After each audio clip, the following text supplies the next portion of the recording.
Jadi status kehambaan ini kita mantapkan dulu. Jangan ada status lain kita di depan Allah kecuali status kehambaan. Saya punya analogi dan itu saya ulang-ulang karena di antara ciri Quran itu mengulang-ulang sesuatu yang harus jadi pegangan. Saya ulang lagi, di antara ciri Quran itu mengulang-ulang sesuatu yang jadi pegangan. Jika kita belajar ilmu fisika atau ilmu apa saja, maka kita akan bicara materi sesuai statusnya. Jadi kita harus latihan untuk iman kepada Allah.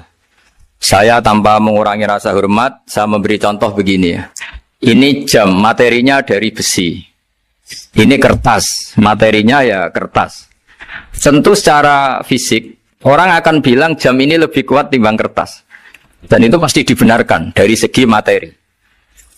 Tapi kalau Anda beragama dan Anda tahu bahwa pengendali alam raya ini Allah Ta'ala, maka kamu akan bilang, terserah Gus Baha. Gitu.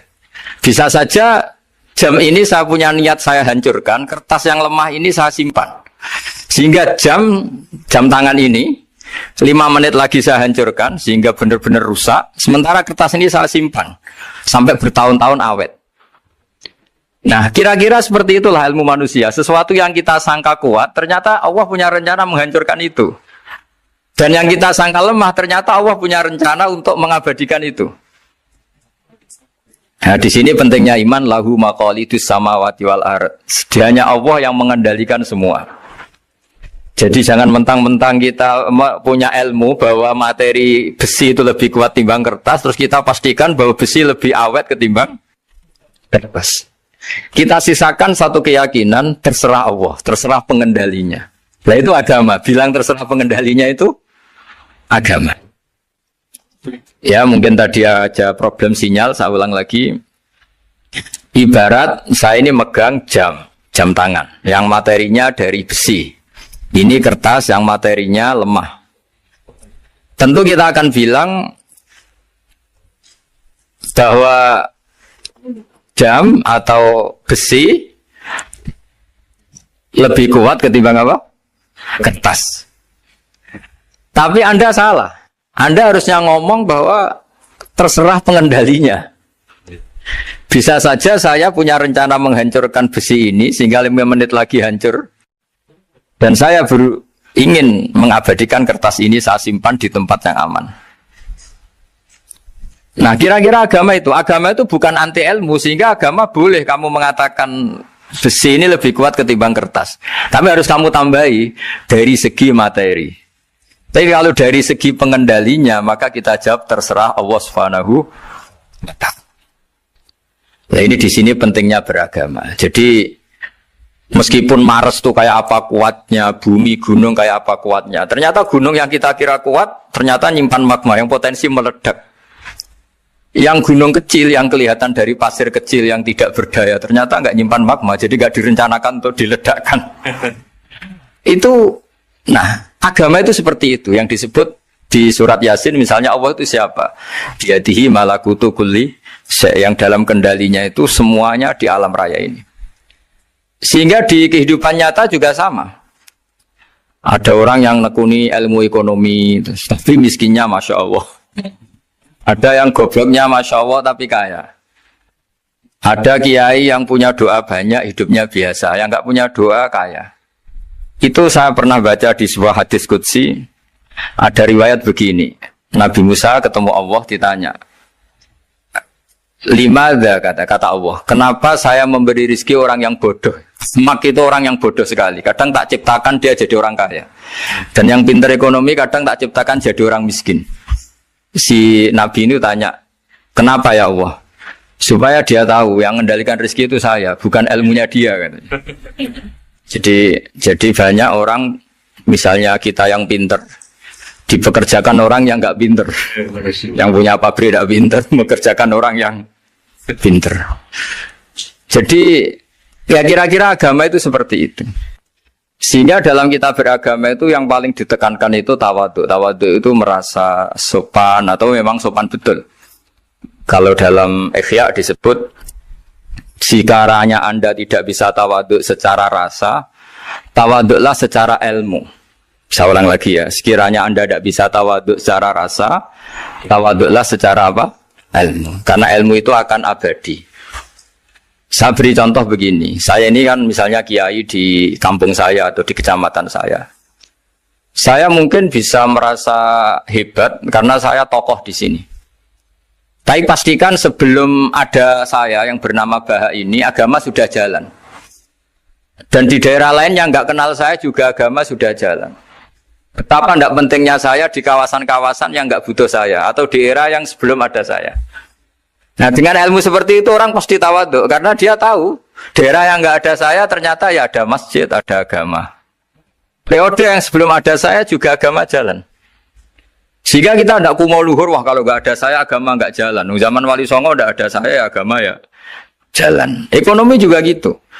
Kalau Anda pakar ekonomi yang mensejahterakan rakyat, cara tawaduk itu kalau nggak bisa dengan rasa, dengan ilmu. Sebelum ada kamu banyak orang kaya, banyak orang yang nggak kenal kamu juga kaya. Banyak periode yang saat itu udah ada Anda juga kaya. Berarti Anda ini tidak siapa-siapa. Makanya saya pernah didatangin seorang profesor, ini kisah nyata. Gus, sebetulnya saya dengan bapak saya itu pinter mana? Bapak saya itu tidak tamat SD, tapi saya bisa profesor. Saya ini profesor, anak saya naik kelas saja sudah senangnya bukan main. Setidaknya ini orang bodoh bisa menciptakan orang pinter, yang orang pinter kesulitan menciptakan orang pinter lagi. Nah, kalau kita tidak bisa tawaduk secara rasa, tawaduklah secara ilmu. Ikhlas juga gitu, saya sering ngajarkan ikhlas di beberapa kesempatan ngaji. Kalau Anda tidak bisa ikhlas secara rasa, ikhlaslah secara ilmu, pasti bisa, bukan mungkin bisa, pasti bisa. Secara ilmu. Makanya di Quran disebut fa'lam annahu la ilaha illallah. Ilmu, fa'lam itu dari kata ilmu. Saya beri contoh, saya mulai kecil sampai sekarang. Sekarang saya sekitar umur 50 tahun. Mulai kecil sampai sekarang itu ya bilang kalau kertas ini putih. Itu ya ada yang gaji, ada yang bayar. Tapi saya selalu bilang kertas ini putih. Yang hitam ya saya katakan hitam, yang merah saya katakan merah. Kenapa? Karena itu fakta. Saya ulang lagi, karena itu fakta. Sehingga saya untuk mengatakan putih tidak perlu ada yang bayar. Sehingga ketika kita latihan sholat, latihan ibadah, dan mengakui Allah itu sebagai Tuhan kita, kita akan malu. Loh, faktanya Allah itu kan Tuhan. Mau mengatakan fakta kok minta upah ini gimana? Kita mengatakan Allah Tuhan itu sama dengan mengatakan kertas ini putih. Sama-sama itu fakta. Sama seperti saya mengatakan Pak Jokowi itu presiden kami. Itu kan fakta. Masa nunggu kalau dikasih BLT katakan presiden, kalau enggak ya enggak. Itu kan ribet jadi. Pak Manut misalnya rektor UGM. Mbok saya enggak digaji di sana atau enggak kerja di sana bilang kalau beliau itu rektor. Pak Ganjar gubernur Jawa Tengah. Mbok saya dikenal apa enggak ya beliau tetap gubernur. Lama sekali kita mengatakan fakta itu ikhlas. Ikhlas itu artinya enggak minta apa-apa. Karena kita ingin ngomong sesuai fakta. Nah Allah Tuhan itu fakta gitu. Nah kenapa untuk mengatakan Allah Tuhan nunggu? Dah, saya ini Tuhan kamu.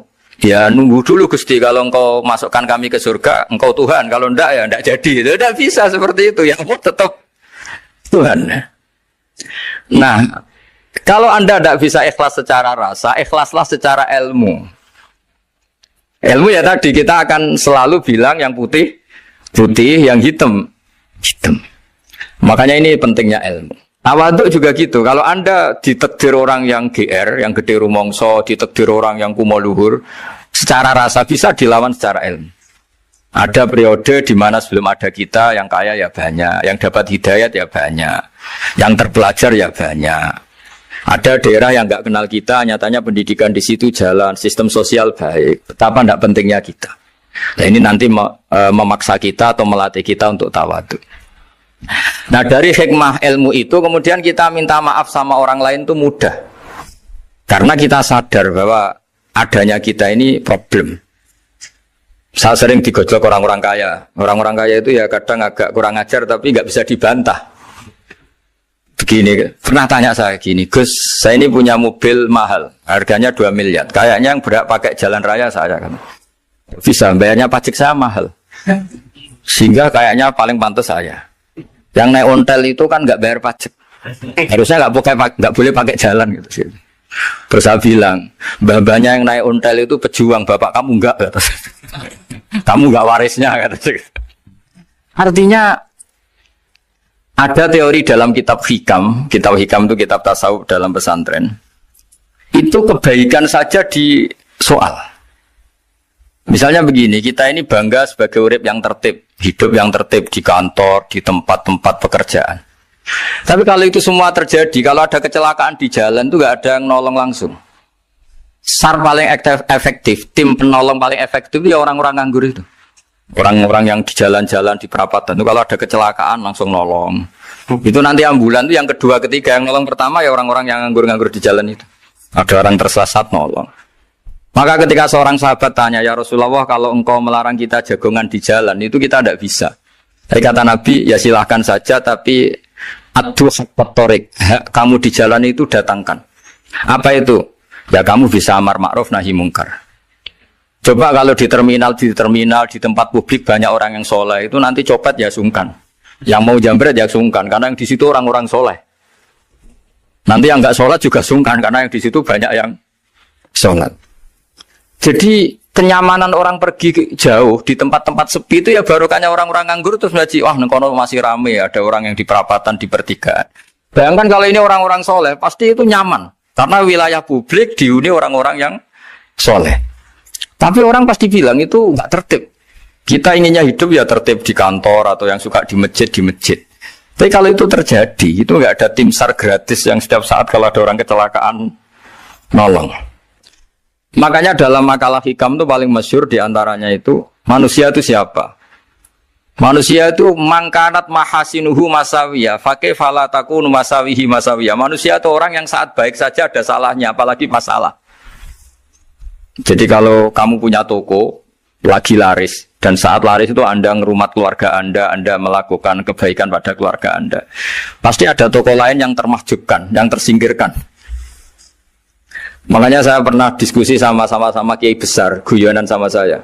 Kita kalau kiai besar sebaiknya kalau diundang di musala kecil datang apa enggak? Kata kiai yang satu, jangan datang Gus, itu jatahnya kiai kecil. Terus kata yang satu, datang Gus sebagai bukti tawaduk bahwa kita kiai besar pun mau diundang yang kecil. Akhirnya kita ini ya kadang datang kadang enggak, karena kadang kita enggak datang supaya jatah rezeki kiai kecil enggak terambil. Kadang ya mau datang supaya dikira tawaduk. Makanya kalau seorang profesor sering terubah di bawah itu ya kasihan yang S1, SPDI itu kan nanti nggak jadi bintang kalau profesornya sering turun. Kalah terus itu. Jadi kadang-kadang itu orang itu harus berpikir secara ilmu, jangan rasa terus. Jadi itu ilmu. Jadi semua yang kebaikan yang kita lakukan itu secara ilmiah bisa diperdebatkan. Ada orang senang ngomong serius supaya bangsa ini maju. Tapi bapak saya itu pesan saya, kamu kalau ngiyai itu jangan sering ngomong serius kan. Masyarakat sudah capek mikir utang, mikir keluarga. Jadi itu sowan kiai dijak ngomong serius lagi nanti capek kan. Sehingga kiai dulu itu kalau ketemu orang ya guyon terus. Karena tahu masyarakat sudah capek. Sudah banyak yang takut tanggal kredit gitu. Sudah takut tanggal kredit, takut problem sowan kiai diancam neraka lagi, itu kan ketakutan berkali-kali. Jadi makanya ini kan kebaikan itu dievaluasi karena kita tidak nabi, tidak wali. Jadi kalau kata hikam itu apa yang Anda kira baik itu ada masalah, apalagi sedang masalah. Saya sering cerita ada orang suami istri harmonis sekali. Itu tanyakan ibunya, pasti mulai gak peduli dengan ibunya karena terlalu harmonis dengan istri. Tapi itu pasti bukan mungkin lagi. Jadi jangan tanya istrinya, tanya ibunya. Oh jok nikah lupa saya. Ngalor ngidul sama istrinya. Tanyakan temannya, wah itu jok nikah lupa temennya. Tapi yang baik sama teman, tanyakan istrinya, jatah belanja untuk ngopi. Begitu terus itu. Jadi siklus sosial itu. Nah di sini pentingnya saling minta maaf karena dalam kebaikan kita pasti ada kesalahan. Ketika karir kita baik di pemerintahan maupun di kampus, pasti dengan sendirinya ada yang agak tersingkirkan. Meskipun itu sudah hukum alam. Tapi apapun itu kita harus minta maaf. Makanya banyak, saya sering cerita berkali-kali, dulu itu ada dua nabi yang seangkatan. Itu luar biasa debat ilmiahnya, tapi debat baik. Mulai dulu ya ada polemik itu ya mulai dulu ya ada. Yang Nabi Yahya itu suka berkawan orang-orang soleh. Kalau ditanya kenapa kamu berkawan orang-orang soleh, ya enak lah, karena berkawan orang soleh. Yang Nabi Isa sering berkawan orang-orang yang nggak jelas. Ditanya, kenapa anda suka berkawan orang-orang yang nggak jelas? Innama ana tabibun udawil mardo. Nabi dan kiai itu ibarat dokter, ya tentu menyembuhkan yang sakit. Kalau anda seorang dokter pasti neliti daerah-daerah pandemi, masa neliti daerah sehat? Nah, jadi dulu bapak wasiat ke saya gitu, kau nak jadi kiai kok bengkel, jadi kiai itu kayak bengkel. Kalau nggak siap dadanya orang nggak jelas ya jangan jadi kiai kan. Itu ya, tapi kan masalahnya kita sendiri solehnya pas-pasan, takut terkontaminasi. Jadi yang jelek bukan jadi baik, kita yang baik jadi jelek. Nah itu kan mulai dulu ya polemik sejauh mana kita punya kekuatan untuk tidak terpengaruh yang negatif. Yang negatif terpengaruh kita menjadi positif. Jadi ini cerita-cerita sawalan bahwa dalam kebaikan kita itu ada kesalahan. Maka kita tetap istighfar, tetap saling minta maaf. Dulu bapak saya kalau diceritain ada seorang kiai sampai sepuh jadi imam masjid, istiqomah sekali. Dulu bapak saya itu guyu. Ya istiqomah, tapi wong liya terus iso dadi kader. Jadi calon-calon kiai ini sudah putus asa karena nggak pernah punya kesempatan jadi imam. Jadi di balik istiqomah itu ya ada memahjubkan orang lain. Makanya alhamdulillah di Indonesia itu ada pegawai pensiun. Kalau enggak habis itu. Karena yang anyar-anyar itu mesti ini kurang pengalaman, ini kurang senior. Tapi baru kan ada pensiun kan gantian. Masalahnya di dunia kiai itu udah ada pensiun. Tambah sepuh tambah mantap, tambah sepuh tambah mantap. Nah itu sebaiknya ya mulai mundur-mundur sedikit dari imam masjid itu. Ya nyari-nyari yang lain lah supaya ada kaderisasi, ada. Jadi intinya itu di balik kebaikan yang kita lakukan pun itu ada masalah sehingga kita butuh istighfar. Di sini pentingnya dawuhnya para wali-wali, dulu ada istilah wastighfaruna yahtaju ilal istighfar. Ketika kita minta maaf, sebetulnya minta maaf sendiri itu butuh minta maaf lagi. Minta maaf lagi itu butuh minta maaf lagi. Misalnya saya dengan Mas Hilmi ini akrab, pernah pakai uangnya misalnya. Itu kadang kita bayar itu malah tersinggung, kok kayak orang lain saja bayar. Minta maaf juga gitu, kalau kamu punya teman akrab, terus minta maaf resmi itu tersinggung. Kayak wong liya ae jaluk sepuro. Jadi kadang jaluk sepuro itu malah masalah. Itu kan sama, kamu punya teman akrab terus kalau mau main, assalamualaikum, saged masuk napa boten, angsal boten. Boleh enggak main. Itu mesti teman kamu tersinggung. Kok kayak orang lain saja. Artinya ketika Anda merasa benar karena protokoler ketika masuk ke teman, ternyata itu salah. Teman kamu maunya enggak protokoler karena sudah akrab. Tapi ketika kita merasa akrab, ternyata selonang-selonang dianggap problem, kita tidak pernah tahu. Nah di sini kata ulama-ulama, minta ampun itu kebutuhan manusia, karena dalam kebaikan kita pasti ada kesalahan. Makanya disebut wastighfaruna yahtaju ilal istighfar. Kita selalu diajari Rabbana dzalamna anfusana, ya Allah, kita ini selalu mendolimi diri kita sendiri. Jadi saat kita baik pun ada unsur kesalahan. Yaitu tadi, kalau Anda jadi orang pasti ada yang termahjubkan. Kalau Anda kiai besar atau profesor atau pejabat turun ke bawah. Ya kalau gubernur turun terus ya bupati gak jadi bintang. Kalau saya kiai besar misalnya turun terus ya kiai kampung itu ya kasihan. Saya pernah diundang Manakipan tidak datang itu kiai kecil bilang matur nuwun Gus gak teko. Aduh iwake gak untuk saya katanya. Barokahnya saya ada itu lucu ya matur nuwun betul. Matur nuwun Gus jenengan gak dugi jadi. Akhirnya jatah besarnya untuk saya. Nah, tapi yang punya rumah komplain. Gus udah ngeratau teko PP aku wong cilik. Nah ini saya harus mendahulukan versi Soibul Bait yang punya rumah apa versi kiai yang termahjubkan. Artinya pilihan apapun saya harus istighfar karena ada saja unsur salahnya. Ya makanya ini kan makanya ya saya minta UGM juga saya sering undang saya terus nanti dikira karena kampus besar Gus Bak mau juga keliru lagi. Kalau 1-2 kali mungkin boleh, kalau keseringan ya nggak boleh. Nanti itu dikira saya maunya hanya sama kampus besar, padahal saya sama RT ya sering datang juga. Nah ini yang terakhir saya bacakan teks otoritatif sebagaimana janji saya. Kata Rasulullah SAW di sebuah hadis. Ini terakhir nanti supaya nggak lama-lama saya juga punya wadhifah. Ada orang itu punya hutang. Hutang itu ya hutang, memang hutang. Singkat cerita orang itu tidak bisa bayar sampai akhirat. Dan aturannya Allah, orang yang punya hutang tidak bisa bayar ini harus diaudit, harus diselesaikan di akhirat. Kalau tidak bisa diselesaikan di dunia, diselesaikan di akhirat. Walhasil akhirnya di akhirat itu ditagih dan tidak mampu bayar. Karena di akhirat sudah tidak ada kredit, tidak ada ATM, tidak ada apa saja.